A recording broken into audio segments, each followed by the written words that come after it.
ഈശോ മിശിഹായ്ക്ക് സ്തുതിയായിരിക്കട്ടെ. ഞാൻ മാണിപ്പറമ്പിലച്ചൻ. ലിറ്റർജി ക്ലാസ് 46 2033 എന്ന മഹാജൂബിലി വത്സരത്തെ എതിരേൽക്കാൻ നമ്മുടെ കർത്താവ് ഈശോ മിശിഹ മരിച്ച് ഉത്ഥാനം ചെയ്തിട്ട് കൃത്യം 2000 വർഷം തികയുന്ന 2033 എന്ന വത്സരത്തെ എതിരേൽക്കാൻ നമ്മളൊരു നവവത്സര ധ്യാനം ആരംഭിച്ചു. 9 വത്സരം നീണ്ടു നിൽക്കുന്നത്. കഴിഞ്ഞ വർഷം നമ്മൾ ആരംഭിച്ചത് അതിൽ 46ാമത്തെ ക്ലാസ്സാണ്. നമ്മൾ കത്തോലിക്ക സഭയുടെ മതബോധനത്തിൽ ലിറ്റർജിയെക്കുറിച്ചുള്ള പൊതുവായിട്ടുള്ള പ്രബോധനമാണ് നമ്മൾ തുടങ്ങിയത്. അത് ലത്തിൻ ലിറ്റർജിക്കും മറ്റെല്ലാ സഭകളിലും സീറോ മലബാർ ലിറ്റർജിക്കും മറ്റെല്ലാ സഭ ലിറ്റർജിക്കും പൊതുവായ കാര്യങ്ങളാണ്. അതിൽ നമ്മൾ ഇന്ന് ചർച്ച ചെയ്യുന്നത് കത്തോലിക്ക സഭയുടെ മതബോധനം 1071. അതിൽ ആദ്യത്തെ വാചകം മാത്രമാണ് നമ്മൾ ചർച്ച ചെയ്യുന്നത്. അതിലെ മറ്റു കാര്യങ്ങൾ അടുത്ത ക്ലാസ്സിൽ ചർച്ച ചെയ്യാം. ആ വാചകം, അതായത് കത്തോലിക്ക സഭയുടെ മതബോധനം 1071 തുടങ്ങുന്നത് എങ്ങനെയാണ്? As the work of Christ, liturgy is also an action of the church. കർത്താവിന്റെ പ്രവൃത്തി എന്ന നിലയിൽ ലിറ്റർജി സഭയുടെ ഒരു പ്രവൃത്തിയുമാണ്. ക്രിസ്തുവിന്റെ പ്രവൃത്തി എന്ന നിലയിൽ ലിറ്റർജി അഥവാ ആരാധനാക്രമം സഭയുടെ ഒരു പ്രവൃത്തിയാണ്. ഈ സഭയുടെ പ്രവൃത്തി എന്നുള്ള വാക്കിൽ നിന്ന് ഞാൻ ആരംഭിക്കാം. ക്രിസ്തുവിന്റെ പ്രവൃത്തി നമുക്ക് രണ്ടാമത് കാണാം. സഭയുടെ പ്രവൃത്തി എങ്ങനെയാണ് ക്രിസ്തുവിന്റെ പ്രവൃത്തി സഭയുടെ പ്രവൃത്തി ആയിരിക്കുന്നത്? കത്തോലിക്ക സഭയുടെ പ്രവൃത്തിയാണ് ഉദ്ദേശിക്കുന്നത്. കൊളോസ്യ ലേഖനത്തില് നാം ഇങ്ങനെ വായിക്കുന്നു. 1-ാമത്തെ അധ്യായം 18 മുതൽ 20 വരെ. അവൻ തന്നെ, ക്രിസ്തു തന്നെ സഭ എന്ന ശരീരത്തിന്റെ തല. സകലത്തിലും താൻ ഒന്നാമനാകേണ്ടതിന് അവൻ ആരംഭവും മരിച്ചവരുടെ ഇടയിൽ നിന്നുള്ള ആദിജാതനുമാണ്. എന്തെന്നാൽ അവനിൽ സർവ്വസമ്പൂർണതയും വസിക്കാനും കുരിശിലെ അവന്റെ രക്തം വഴി സമാധാനം സ്ഥാപിച്ചുകൊണ്ട് സ്വർഗത്തിലുള്ളതും ഭൂമിയിലുള്ളതുമായ സകലത്തെയും അവനിലൂടെ തന്നോട് അനുരഞ്ജിപ്പിക്കാനും ദൈവപിതാവിന് പ്രസാദം തോന്നി. ഓരോ വാക്കിനെ കുറിച്ച് നമുക്ക് ഒരുപാട് വ്യാഖ്യാനിക്കേണ്ടതുണ്ട്. നമുക്ക് അതിലേക്ക് പോകുന്നില്ല. കർത്താവിന്റെ അവൻ തന്നെയാണ് സഭ എന്ന ശരീരത്തിന്റെ തല. ശിരസ് എന്ന് നമുക്ക് പറയും, മറ്റ് മലയാളത്തിൽ തല എന്നാണ്.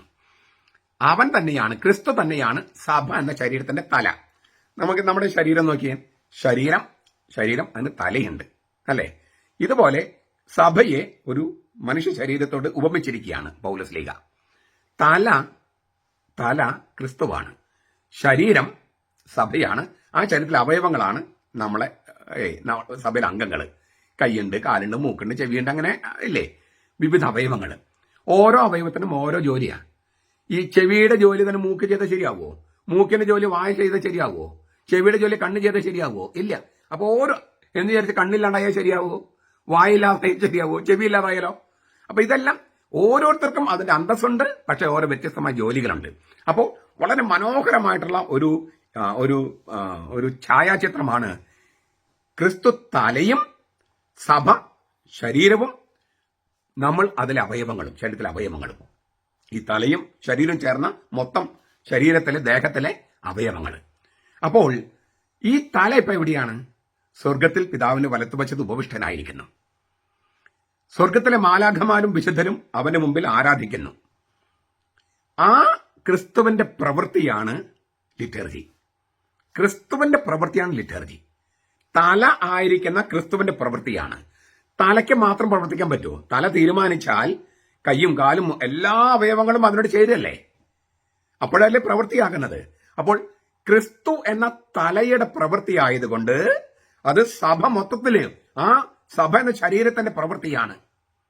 സഭ എന്ന് പറയുമ്പോൾ വിശദാംശങ്ങൾ ഇല്ലാതെ ഞാൻ പറയട്ടെ. അതിന് 3 തട്ടുകൾ, 3 തലങ്ങളുണ്ട്. സമരസഭ, ഭൂമിയിലുള്ളവര്; സഹനസഭ, ശുദ്ധീകരണ സ്ഥലത്തിലുള്ളവര്. ആ സഹനം എന്ന് പറയുന്നത് നമ്മുടെ ചില അച്ഛന്മാര് പഠിപ്പിക്കുന്ന പോലെ തീ കൊണ്ടൊന്നുമല്ല. ചില വിശുദ്ധരൊക്കെ അങ്ങനെ പറഞ്ഞിട്ടുണ്ട്. പക്ഷെ ബെനഡിക്ട് മാർപ്പാപ്പ പറഞ്ഞിരിക്കുന്നതാണ് ഏറ്റവും മനോഹരമായിട്ട് എനിക്ക് തോന്നിയിരിക്കുന്നത്. അതായത് ഭർത്താവിന് വേണ്ടി കാത്തിരിക്കുന്ന ഭാര്യയെ പോലെ. അതിനൊരു വേദനയുണ്ട്, ഒരു ഉത്കണ്ഠയുണ്ട്. അതായത് നരകത്തിൽ പോകണമെങ്കിൽ നമ്മളൊരു മാരക പാപം ചെയ്യുകയും മരിക്കുന്നത് വരെ പശ്ചാത്തപിക്കാതെ അതിൽ തുടരുകയും വേണം. അല്ലാത്തവർ ആരും തന്നെ നരകത്തിൽ പോകില്ല. അപ്പോൾ മാരക പാപം ചെയ്യുകയും മരിക്കുന്നത് വരെ പശ്ചാത്തപിക്കാതിരിക്കുകയും ചെയ്താലാണ് നരകത്തിൽ പോകുക. മറ്റെല്ലാവർക്കും പ്രതിഫലം സ്വർഗമാണ്. പക്ഷെ സ്വർഗം പ്രതിഫലം കിട്ടിയാലും ദൈവത്തെ മുഖത്തോട് മുഖം കാണാന്നുള്ളത് അടുത്തൊരു ഘട്ടമാണ്. ഹൃദയശുദ്ധിയുള്ളവർ ഭാഗ്യവാന്മാർ, അവർ ദൈവത്തെ കാണും. മത്തായി 5:8. അപ്പൊ ഹൃദയശുദ്ധി ഇല്ലാതെ, അതായത് പരിപൂർണ പരിശുദ്ധി ഇല്ലാതെ ദൈവത്തെ മുഖത്തോട് മുഖം കാണാൻ കഴിയില്ല. ഹൃദയശുദ്ധി. അപ്പോ സ്വർഗം പ്രതിഫലമായി കിട്ടിയാലും ദൈവത്തെ മുഖത്തോട് മുഖം കാണാനുള്ള പരിശുദ്ധി, പരമപരിശുദ്ധി ഇല്ലെങ്കിൽ അവർക്ക് ഒരു ഗ്രേസ് പീരീഡ്, ഗ്രേസ് മാർക്ക് എന്നൊക്കെ പറയില്ലേ, ഗ്രേസ് പീരീഡ് അനുവദിക്കുകയാണ് ദൈവം. സ്വർഗത്തിലേക്ക് പ്രതിഫലം കിട്ടിയവർക്കാണ് ഈ ഗ്രേസ് പീരീഡ് അനുവദിക്കുന്നത്, സ്വർഗത്തിലേക്ക് പ്രതിഫലം കിട്ടിയവർക്ക്. പക്ഷെ ദൈവത്തെ അവർക്ക് മുഖത്തോട് മുഖം കാണാൻ കഴിയുന്നില്ല. ആ ഗ്രേസ് പീരീഡിനെയാണ് നമ്മൾ ശുദ്ധീകരണം എന്ന് പറയുന്നത്. ശുദ്ധീകരണ സ്ഥലം എന്ന് പറയുന്നത് അതിനെ തന്നെയാണ്. അല്ലാതെ ഈ നരകത്തിലെ തീയിൽ കിടക്കുന്ന പോലെയല്ല ശുദ്ധീകരണ സ്ഥലത്തിൽ. അവിടെ ഞാൻ പോയിട്ട് ഇങ്ങനെ തീയിൽ ഇങ്ങനെ കിടക്കുന്നവരെ കണ്ടു എന്നൊക്കെ പണ്ട് ചിലർ പഠിപ്പിക്കുന്നുണ്ട്. മരിക്കാതെ അവിടെ പോകാനും പറ്റില്ല, അവിടെ പോയിട്ട് പിന്നെ തിരിച്ചു വരാനും പറ്റില്ല. ആ ധ്യാന ഗുരുക്കന്മാർ പറയുന്നത് മുഴുവൻ നുണയാണ്, മുഴുവൻ നുണയാണ്. അത് അങ്ങനെ സംഭവിച്ചിട്ടില്ല.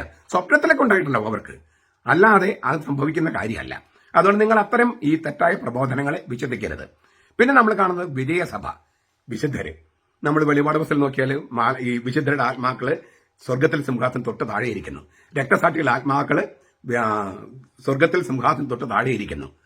വെളിപാട് പുസ്തകം 6:9 മുതൽ 13 വരെ, വെളിപാട് പുസ്തകം 8:1 മുതൽ 4 വരെ.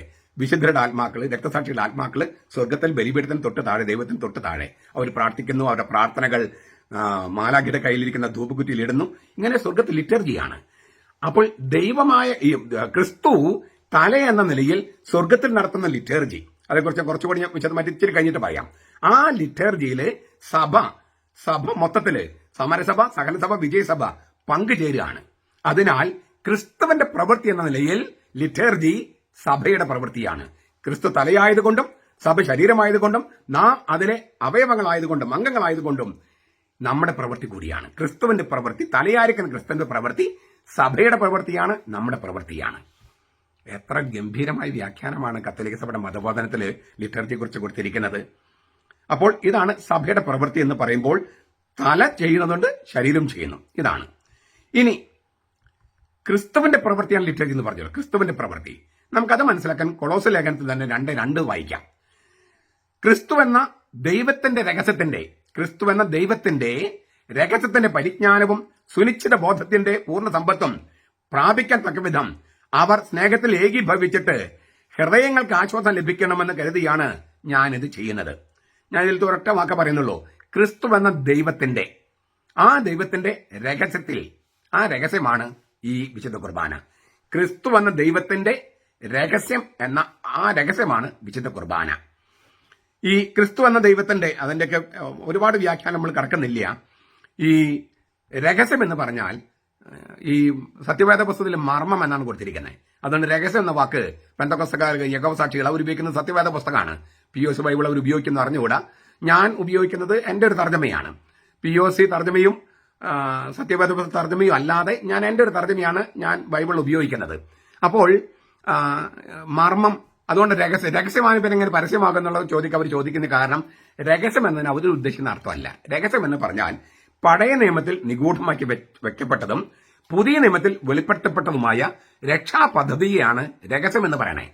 റാസ എന്നാണ് അതിന്റെ സുറിയാനി വാക്ക്, റാസ. അതായത് പഴയ നിയമത്തിൽ നിഗൂഢമാക്കി വെക്കപ്പെട്ടതും രഹസ്യമാക്കി വെക്കപ്പെട്ടതും പുതിയ നിയമത്തിൽ വെളിപ്പെടുത്തപ്പെട്ടതുമായ രക്ഷാപദ്ധതി, അതിനാണ് രഹസ്യം എന്ന് പറയണേ. അതിന്റെ ആഘോഷമാണ് ക്രിസ്തു എന്ന ദൈവത്തിന്റെ രഹസ്യത്തിന്റെ ആഘോഷമാണ് വിശുദ്ധ കുർബാന. ക്രിസ്തു നിവൃത്തിയാക്കിയ വീണ്ടെടുപ്പ് പദ്ധതി, അതാണ് ദൈവത്തിന്റെ രഹസ്യം. പഞ്ചേന്ദ്രിയങ്ങളുടെ മാത്രം ഗ്രഹിക്കാൻ പറ്റാത്തതാണ് ഈ രക്ഷാപദ്ധതി.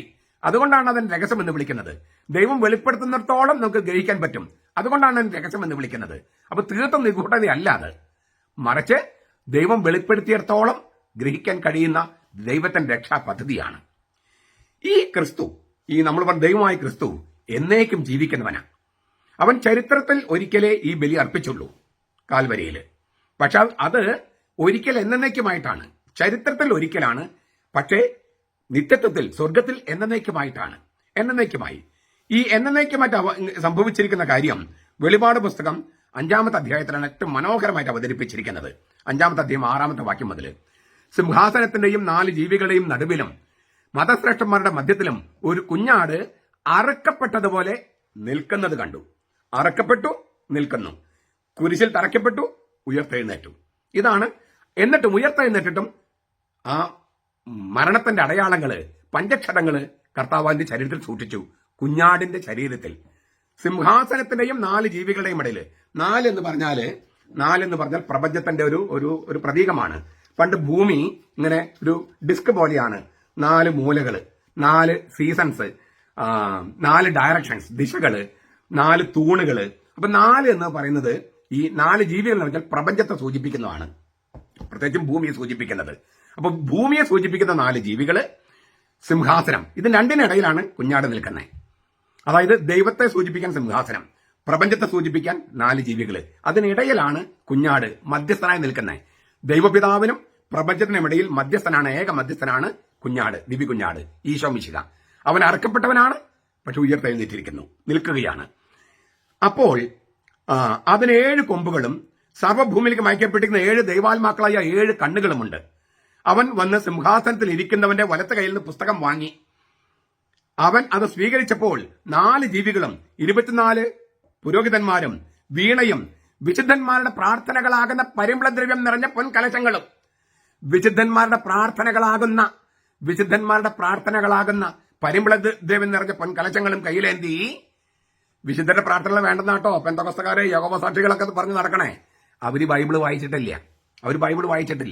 ഏക മധ്യസ്ഥന്റെ കൂടെയാണ് ഈ വിശുദ്ധരുടെ പ്രാർത്ഥനകൾ വേണമെന്ന് അതേ ടെക്സ്റ്റിൽ പറഞ്ഞിരിക്കുന്നത്. വെളിപാട് പുസ്തകം 5-ാമത്തെ അധ്യായമാണ് ഞാൻ പറയണേ, വായിച്ചു നോക്കൂ, സത്യവേദ പുസ്തകത്തിലും കാണാം വാക്ക്. പൊൻകലശങ്ങളും കയ്യിലേന്തി കൊണ്ട് കുഞ്ഞാടിന്റെ മുമ്പിൽ സാഷ്ടാംഗം പ്രണമിച്ചു. അവർ പുതിയൊരു പാട്ടുപാടി കുഞ്ഞാടിന്റെ മുമ്പിൽ. യഹോവ സാക്ഷികൾ പറഞ്ഞു ഈശോ ദൈവമല്ലെന്ന്. ഇവിടെ കുഞ്ഞാടിന്റെ മുമ്പിലാണ് എല്ലാവരും സാഷ്ടാംഗം വീണ് ആരാധിക്കുന്നത്. അവര് പുതിയ പാട്ടുപാടി, പുസ്തകം സ്വീകരിക്കാനും അതിന് മുദ്രകൾ പൊട്ടിക്കാനും നീ യോഗ്യനാണ്, കാരണം നീ അടക്കപ്പെടുകയും നിന്റെ രക്തം കൊണ്ട് സർവ്വഗോത്രത്തിലും ഭാഷയിലും വംശത്തിലും ജനതകളിൽ നിന്നുള്ളവരെ ദൈവത്തിന് വേണ്ടി വിലയ്ക്ക് വാങ്ങുകയും ചെയ്തു. നീ അവരെ നമ്മുടെ ദൈവത്തിന് ഒരു രാജ്യവും പുരോഹിതന്മാരുമാക്കി അവർ ഭൂമിയിൽ വാഴുന്നു. കുഞ്ഞാടിനെ സ്തുതിച്ചുകൊണ്ട് ആരാധിച്ചുകൊണ്ട് പാട്ടുപാടുകയാണ് സ്വർഗത്തില്. അപ്പോൾ സ്വർഗത്തിലെ ഈ പ്രവൃത്തിയാണ് എന്നേക്ക് നിലനിൽക്കുന്ന ലിറ്റർജി. ഒരിക്കൽ എന്നേക്കുമായി. ഇതാണ് ഈ പള്ളിയിൽ നടക്കണേ. അപ്പൊ നമ്മൾ പള്ളിയിൽ 5-6 പേരുള്ളെങ്കിലും വിശുദ്ധര്, മാലാഖമാര്, ഈ സിംഹാസനം, 24 പുരോഹിതന്മാര്, ഇങ്ങനെ എന്തുമാത്രം ആളുകളാണ്. പള്ളിയകത്ത് 4-5 ആളുകൾ ഉള്ളൂവെങ്കിലും ഈ സഭയിലെ 3 തട്ടിലുള്ളവരും പങ്കെടുക്കുകയാണ്. ഇതുകൊണ്ടാണ് സ്വർഗത്തിൽ നടക്കുന്ന ഈ പ്രവൃത്തിയാണ് പള്ളിയിൽ ആഘോഷമായി സംഘടിപ്പിക്കപ്പെടുന്നത്. പക്ഷെ അതെങ്ങനെ നടക്കും?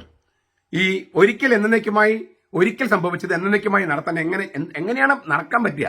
കാൽവരിയിലെ ബലി, സ്വർഗത്തിലെ ബലി ഭൂമിയിൽ എങ്ങനെയാണ് പണ്ട് നടന്നതും എന്നേക്ക് നിലനിൽക്കുന്നതുമായ ബലി എങ്ങനെയാണ് പള്ളികളിൽ ചെയ്യാൻ പറ്റുക? അതിന് കർത്താവ് എന്താ ചെയ്തേ? കർത്താവ് തന്റെ പൗരോഹിത്യത്തിന്റെ ആത്മാവ് ചില വ്യക്തികളെ തെരഞ്ഞെടുത്ത് അവരിൽ നിക്ഷേപിച്ചു. ഇതാണ് നമ്മൾ നേരത്തെ കണ്ടത്. ഈ നിക്ഷേപിച്ചു എന്ന് നമ്മൾ വാചകമൊക്കെ കണ്ടു കൊളോസ്യ ലേഖനത്തിൽ. നമ്മൾ അതിന് വിശദാംശം ചർച്ച ചെയ്തില്ലെന്നേ ഉള്ളൂ, അങ്ങനെ നീണ്ടുപോകണ്ടെന്ന് കരുതിയിട്ട് ഈ ടോക്ക്. അപ്പോൾ ക്രിസ്തുവിന്റെ പൗരോഹിത്യത്തിന്റെ ആത്മാവ് ചില വ്യക്തികൾ നിക്ഷേപിച്ചു. സ്വാഭാവികമായിട്ടും നമ്മുടെ ചില പെന്തക്കോസ്ത സഭക്കാര്, ദൈവസഭക്കാര്, യഹോവ സാക്ഷികളൊക്കെ ഉടനെ തന്നെ പറയും, അതെങ്ങനെ ശരിയാകുക? ക്രിസ്തു എന്നേക്കും ഇരിക്കുന്നത് കൊണ്ട് അവന്റെ പൗരോഹിത്യം കൈമാറ്റം ചെയ്യപ്പെടുന്നില്ല. ഇപ്പൊ എന്റെ ഈ വീഡിയോയുടെ താഴെയൊക്കെ ഏതോ ഒരു പയ്യനാണെന്ന് ഞാൻ വിചാരിക്കണം, വന്നിട്ട് ക്രിസ്തുവിന്റെ പൗരോഹിത്യം കൈമാറ്റം ചെയ്യപ്പെടുന്നില്ല എന്ന് പല പ്രാവശ്യം ഇടുന്നുണ്ട്. അവനേതോ പെന്തക്കോസ്തയിലോ യഹോവ സാക്ഷിയിലൊക്കെ പെട്ട ആളായിരിക്കണം. അവർ കോട്ട് ചെയ്യുന്നതാണ് ഹെബ്രായ ലേഖനം 7:24. ക്രിസ്തു എന്നേക്കും ഇരിക്കുന്നത് കൊണ്ട് മാറാത്ത പൗരോഹിത്യമാണ് പ്രാപിച്ചിരിക്കുന്നതെന്നാണ്. ക്രിസ്തു എന്നേക്കും ഇരിക്കുന്നത് കൊണ്ട്, നിലനിൽക്കുന്നത് കൊണ്ട് മാറാത്ത പൗരോഹിത്യമാണ് പ്രാപിച്ചിരിക്കുന്നത്. അങ്ങനെയാണ് ഹെബ്രായ ലേഖനം 7:24. ഇവര് മാറാത്ത എന്നതിന് പകരം കൈമാറ്റം ചെയ്യപ്പെടാത്ത എന്നാണ് തർജ്ജമ ചെയ്യണേ. നമുക്കത് അംഗീകരിക്കാം. ഈ യഹോവ സാക്ഷികൾ, പെന്തക്കോസ്തക്കാര്, ദൈവസഭക്കാരൊക്കെ പറയുന്നത് കൈമാറ്റം ചെയ്യപ്പെടാത്ത, അങ്ങനെ തർജ്ജമ മാറാത്തെന്നാണ് ഞാൻ കണ്ടത്. ഇനി അങ്ങനെ ഉണ്ടെന്ന് വിചാരിക്കും കൈമാറ്റം ചെയ്യപ്പെടാത്തത്, എങ്കിലും അവര് പറയുന്നത് ഇല്ല, കൈമാറ്റം ചെയ്യപ്പെടാത്തത് തന്നെയാണെന്ന് നമ്മൾ വിശ്വസിക്കണേ. ക്രിസ്തുവിന്റെ പൗരോഹിത്യം മാറാത്തതാണ്, കൈമാറ്റം ചെയ്യപ്പെടാത്തതാണ്. കത്തോലിക്ക സഭ എന്താ പഠിപ്പിക്കുന്നത്? നിങ്ങൾ 15:45 വായിച്ചു നോക്കിയാൽ 15:45 കത്തോലിക്ക സഭയുടെ മതബോധനം. ക്രിസ്തു മാത്രമാണ് യഥാർത്ഥ പുരോഹിതൻ. പിന്നെ നമ്മൾ പുരോഹിതന്മാരെന്ന് വിളിക്കുന്നവരൊക്കെ ശുശ്രൂഷകരാണ്. അതുകൊണ്ട് കത്തോലിക്ക സഭയിലെ ശുശ്രൂഷ പൗരോഹിത്യം എന്നാണ് വൈദികരുടെ പട്ടത്തെ വിളിക്കുന്നത്. ശുശ്രൂഷ പൗരോഹിത്യം. ക്രിസ്തു എന്ന ഒരൊറ്റ പുരോഹിതനേ ഉള്ളൂ. യഥാർത്ഥ പുരോഹിതൻ ക്രിസ്തു മാത്രമാണ്. കത്തോലിക്ക സഭയുടെ മതബോധനം 15:45. അപ്പൊ അവന്റെ പൗരോഹിത്യം മാറാത്തതാണ്, അവന്റെ പൗരോഹിത്യം കൈമാറ്റം ചെയ്യപ്പെടാത്തതാണ്. പക്ഷേ ആ കൈമാറ്റം ചെയ്യപ്പെടാത്ത പൗരോഹിത്യമുള്ള മാറാത്ത പൗരോഹിത്യമുള്ള ക്രിസ്തു അവന്റെ പൗരോഹിത്യത്തിന് ആത്മാവ് ചില ആളുകളിൽ നിക്ഷേപിക്കുന്നു. അതാണ് കൈവപ്പ്, പിന്നെ തൈലാഭിഷേകം, അഭിഷേകവും പിന്നെ കൈവപ്പും. അപ്പോൾ അവൻ മാറാത്ത പൗരോഹിത്യമുള്ള ക്രിസ്തു, കൈമാറ്റം ചെയ്യപ്പെടാത്ത പൗരോഹിത്യമുള്ള ക്രിസ്തു അവന്റെ പൗരോഹിത്യത്തിന്റെ ആത്മാവ് ചില വൈദികരിൽ നിക്ഷേപിക്കുന്നു. ഉദാഹരണം പറയാം, പല ഉദാഹരണങ്ങളുണ്ട്. ദൈവമല്ലേ ഏക സ്രഷ്ടാവ്? സംശയമുണ്ടോ? ഇല്ല. പക്ഷെ ഇന്നവൻ സൃഷ്ടിക്കുന്ന എങ്ങനെയാ? മാതാപിതാക്കൾക്ക് അനുവാദം കൊടുത്തിരിക്കുകയാണ്, അവരുടെ സൃഷ്ടികർമ്മത്തിൽ പങ്കാളി ആക്കുകയാണ്. ഇപ്പം ദൈവം നേരിട്ടല്ലോ സൃഷ്ടിക്കുന്നത്, മാതാപിതാക്കളിലൂടെയല്ലേ? അല്ലെങ്കിൽ മറ്റു ജീവികളാണെങ്കിൽ അപ്പോഴും ദൈവമാണ് സൃഷ്ടാവ്, ദൈവമാണ് സൃഷ്ടാവ്. പക്ഷേ അവൻ സൃഷ്ടിക്കുന്നത് മനുഷ്യരിലൂടെയാണ്. എല്ലാവരും അംഗീകരിക്കണമെന്നൊന്നുമില്ല. ദൈവത്തെ നിഷേധിക്കുന്നവരൊക്കെ ഉണ്ടാകാം, പക്ഷെ വാസ്തവത്തിൽ ദൈവം തന്നെയാണ് ചെയ്യണേ. അവർ അംഗീകരിച്ചാൽ ഇല്ലെങ്കിൽ അതാണ് സത്യം. അപ്പോൾ ഏക സൃഷ്ടാവ് എന്നുള്ളത് മാറുന്നുണ്ടോ? ഇല്ല. ഏക മധ്യസ്ഥനാണ് ക്രിസ്തു എന്ന് വിചാരിച്ച് വിശുദ്ധരുടെ പ്രാർത്ഥനകൾ വേണമെന്ന് പറഞ്ഞിട്ടുണ്ട്. ഏക മധ്യസ്ഥന്റെ വില കുറയ്ക്കുകയാണോ കൂട്ടുകയാണോ ചെയ്യണേ? വിശുദ്ധരുടെ പ്രാർത്ഥനകൾ ചേരുമ്പോൾ ഏക മധ്യസ്ഥൻ പറഞ്ഞ അതേ ടെക്സ്റ്റിലാണ് വിശുദ്ധരുടെ പ്രാർത്ഥനകൾ വേണമെന്ന് പറഞ്ഞിരിക്കുന്നത്. അപ്പോൾ ഏക മധ്യസ്ഥനോട് ചേർന്നാണ് വിശുദ്ധരുടെ പ്രാർത്ഥനകൾ. ഏക പുരോഹിതനോട് ചേർന്നാണ് മറ്റു പുരോഹിതന്മാർ നിൽക്കുന്നത്. ക്രിസ്തു എന്ന പുരോഹിതനിൽ നിൽക്കാൻ വേണ്ടിയാണ് ഈ പൗരോഹിത്യത്തിന്റെ ആത്മാവ് ചിലരിൽ നിക്ഷേപിച്ചിരിക്കുന്നത്. അങ്ങനെ സ്വർഗത്തിൽ നടക്കുന്ന ലിറ്റർജി, പണ്ട് കാൽവരിയിൽ നടന്ന ലിറ്റർജി, അത് ഇന്ന് പള്ളിയിൽ ആവർത്തിക്കാനല്ല, ആഘോഷിക്കാൻ ആ രഹസ്യം പരസ്യമായിട്ട് ആഘോഷിക്കാൻ, ദൈവത്തിന്റെ രക്ഷാപദ്ധതി പരസ്യമായിട്ട് ആഘോഷിക്കാൻ.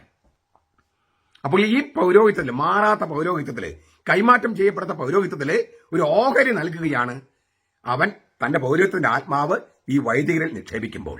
അവന്റെ സ്ഥാനത്ത് നിന്ന്, അവനിൽ നിന്ന് അവന്റെ പ്രവൃത്തി ചെയ്യാൻ, ക്രിസ്തുവിന്റെ സ്ഥാനത്ത് നിന്ന്, ക്രിസ്തു നാളിൽ നിന്നുകൊണ്ട് അവന്റെ വാക്ക് ഉച്ചരിക്കാൻ, അവന്റെ വചനം ഉച്ചരിക്കാൻ, അവന്റെ പരിശുദ്ധാത്മനെ വിളിച്ചു വരുത്താൻ, അവന്റെ പ്രവൃത്തി ചെയ്യാൻ, ക്രിസ്തുവിന്റെ പ്രവൃത്തി. അതുകൊണ്ടാണ് ഇതിനെ കൂദാശ എന്ന് വിളിക്കുന്നത്. ക്രിസ്തുവിന്റെ പ്രവൃത്തി ആയതുകൊണ്ടാണ് ഇതിനെ പരിശുദ്ധന്റെ പ്രവൃത്തി എന്ന് വിളിക്കുന്നത്.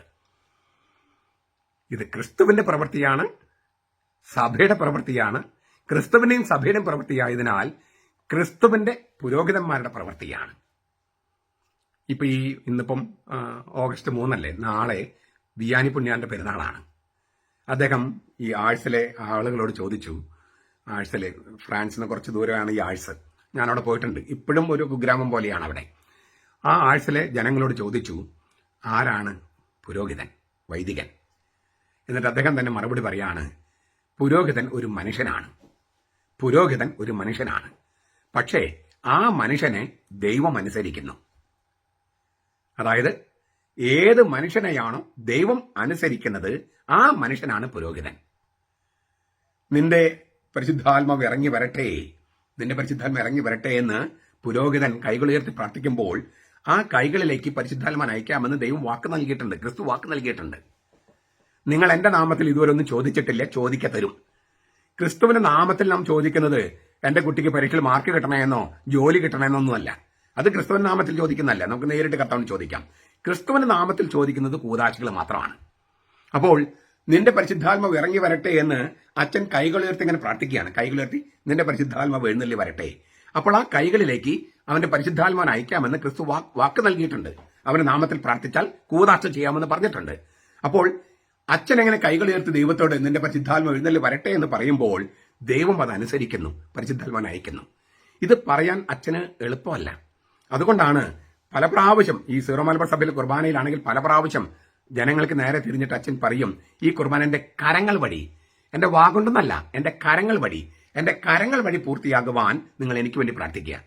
കർത്താവേ എന്ന് പറഞ്ഞിട്ട് അച്ഛൻ കൈകൾ ഇങ്ങനെ തല ഉയർത്തുമ്പോൾ ഈ മനുഷ്യരുടെ മുഖത്തല്ല നോക്കേണ്ടത്, ദൈവത്തിന്റെ മുഖത്ത് വെച്ച് തന്നെ പറയണം. അത് ദൈവോന്മുഖം എന്ന് പറയണേ. ദൈവമേ എന്നാണ് വിളിക്കുന്നത്. ദൈവമേ, ഈ മുഖത്തോട് മുഖം നോക്കി നിൽക്കുമ്പോൾ ഇല്ലേ, ദൈവം എന്ന് വിളിക്കുന്നത് മനുഷ്യരുടെ മുഖത്ത് നോക്കിയിട്ടാവും, അല്ലെങ്കിൽ ആനവാതിൽ നോക്കിയിട്ടാവും. അതല്ല വേണ്ടത്, ദൈവത്തെ നോക്കണം. അതുകൊണ്ടാണ് ദൈവത്തെങ്കിലേക്ക് തിരിഞ്ഞ് ദൈവോന്മുഖം എന്ന് പറയണേ. അപ്പോൾ ദൈവാത്മക കുർബാന, ദൈവമേ നിന്റെ പരിശുദ്ധാത്മാവ് എഴുന്നള്ളി വരട്ടെ എന്ന് അച്ഛൻ പറയുമ്പോൾ, അച്ഛൻ ഇങ്ങനെ കൈകൾ ഉയർത്തുമ്പോൾ അച്ഛന് പേടിയുണ്ട്. അതുകൊണ്ട് ജനങ്ങളോട് പറയുന്നത് ഈ കുർബാനന്റെ കരങ്ങൾ വഴി പൂർത്തിയാകാൻ. കരങ്ങൾ, ഈ സ്പിരിറ്റ് ഓഫ് ദ ലിറ്റർജി എന്ന പുസ്തകത്തിലത്തെ കരങ്ങളെക്കുറിച്ച് തന്നെ ബെനഡിക്ട് മാർപ്പാപ്പയുടെ മനോഹരമായ വ്യാഖ്യാനമുണ്ട്. അപ്പോൾ എന്റെ കരങ്ങൾ വഴി പൂർത്തിയാക്കാൻ നിങ്ങൾ പ്രാർത്ഥിക്കുക. കാരണം എന്താണ്? അച്ഛനെങ്ങനെ സ്വർഗത്തിലേക്ക് കണ്ണുകൾ ഉയർത്തി ദൈവത്തോട് നിന്റെ പരിശുദ്ധാത്മ എഴുന്നള്ളി വരട്ടെ എന്ന് പറയുമ്പോൾ ദൈവം ഈ അച്ഛൻ അനുസരിക്കുന്നു. ഏത് മനുഷ്യനെയാണോ ദൈവം അനുസരിക്കുന്നത് അവനാണ് പുരോഹിതൻ. ഇത് പുരോഹിതന്മാർ അഹങ്കാരികളാക്കോ എളിമയുള്ളവരാക്കോ? സാധാരണഗതിയിൽ എളിമയുള്ളവരാക്കേണ്ടതാണ്. പക്ഷെ പല വൈദികരെയും അത് അഹങ്കാരികളാക്കിയിട്ടുണ്ട്. ദൈവം പോലും എന്നെ അനുസരിക്കുന്നവനാ, അത് നീ എന്നെ അനുസരിച്ചാൽ മതി എന്ന് പറഞ്ഞിട്ടുള്ള ഒരു രീതി പലപ്പോഴും ഉണ്ടാകും. എന്നിട്ട് അവരോ മാർപ്പാപ്പയും അനുസരിക്കില്ല, മെത്രാന്മാരെയും അനുസരിക്കില്ല, മെത്രാൻസിഡിനും അനുസരിക്കില്ല, പരിശുദ്ധ സിംഹാസനത്തെയും അനുസരിക്കില്ല. നീ എന്നെ അനുസരിച്ചാൽ മതി എന്ന് പറയുന്ന ഈ അഹങ്കാരികളായ വൈദികര് മറ്റാരെയും അനുസരിക്കാതെ നടക്കുകയാണ്. അപ്പോൾ അതൊരു ഒരു വലിയ ഇടർച്ചയാണ്. എനിവേ, ഞാൻ പറഞ്ഞു വന്നത് എങ്ങനെയാണ് ക്രിസ്തുവിന്റെ പ്രവൃത്തി സഭയുടെ പ്രവൃത്തിയാകുന്നതും അത് നമുക്കിപ്പോൾ അത് ആസ്വദിക്കാനും അതിൽ പങ്കെടുക്കാനും കഴിയുന്നതെന്നാണ് ചെറിയ തോതിൽ പറഞ്ഞത്. ഈയൊരു നമ്മൾ കുർബാന പങ്കെടുക്കുമ്പോൾ എന്തെല്ലാം പ്രശ്നങ്ങൾ സഭയിലുണ്ടെങ്കിലും ഇതൊക്കെയാണ് ശരിക്കും സംഭവിക്കുന്നത്. ഈ ചിന്തകളൊക്കെ ഓർത്തുകൊണ്ട് നമുക്ക് കുർബാന സംബന്ധിക്കാൻ സാധിക്കട്ടെ. അപ്പോൾ അതാണ് സജീവമായ കുർബാനയുടെ ഒരു ഭാഗം, അല്ലെങ്കിൽ സജീവമാകുന്നത് ഇങ്ങനെയാണ്. നമ്മുടെ മനസ്സും പ്രാർത്ഥനകളോട് ചേരുന്നു, ഹൃദയം പ്രാർത്ഥനയോട് ചേരുന്നു, ആ ആചാരങ്ങളോട് ചേരുന്നു. അപ്പോൾ അത് നമ്മുടെ കൂടി പ്രവൃത്തിയായിട്ട് മാറുന്നു. അങ്ങനെ മാറട്ടെ. നമ്മുടെ കർത്താവ് ഈശോ മിശിഹായുടെ കൃപയും പിതാവായ ദൈവത്തിന്റെ സ്നേഹവും പരിശുദ്ധാത്മാവിന്റെ സഹവാസവും നാം എല്ലാവരോടും കൂടി ഉണ്ടായിരിക്കട്ടെ, ഇപ്പോഴും എപ്പോഴും എന്നേക്കും. ആമേൻ.